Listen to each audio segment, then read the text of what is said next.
Well, yes, probably. But what's happened clearly, I think, is that ministers have made all these decisions. And there's this is essentially an issue about a dispute within the Conservative Party about who's trying to blame who for mistakes that were made during the COVID pandemic. Boris Johnson has sent his unredacted messages directly to the COVID inquiry after the government said it would take legal action to block their release. The government says it's trying to protect the rights of individuals and the proper conduct of government. Let's consider the conduct of government with Colin Talbot, the Emeritus Professor of Government, Public Administration and Services at the University of Manchester. Colin, good morning. Hi, Callum. Very good to speak to you.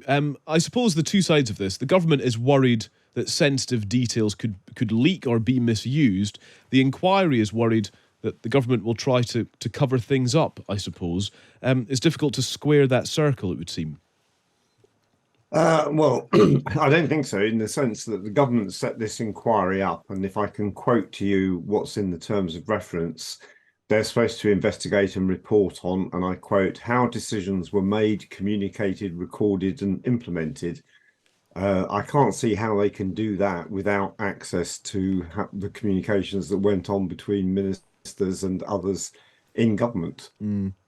Yes, fair point. What about the overarching concern, I suppose, that because WhatsApp is being cited a lot here, that actually the communications involved will a lot of it will be completely superfluous, will be unnecessary, and could be a slight invasion of privacy of ministers?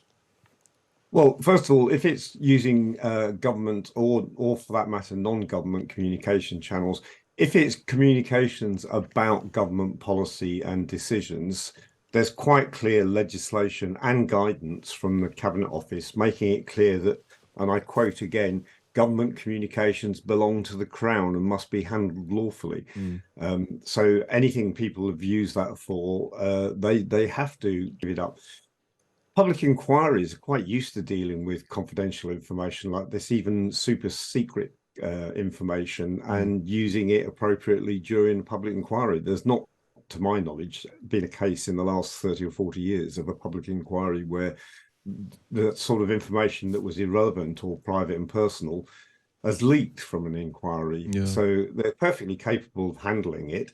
If people have misused government communications for private discussions, that's their problem. But the information would simply go to the inquiry. They would examine it. If it wasn't relevant, then it wouldn't be made public.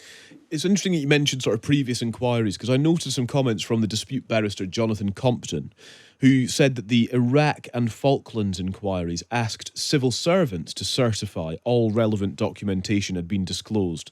So is there an argument here that Baroness Hallett in the COVID inquiry has perhaps overlooked the role that civil servants could have played as being some sort of neutral middle ground to assess and evaluate and communicate information?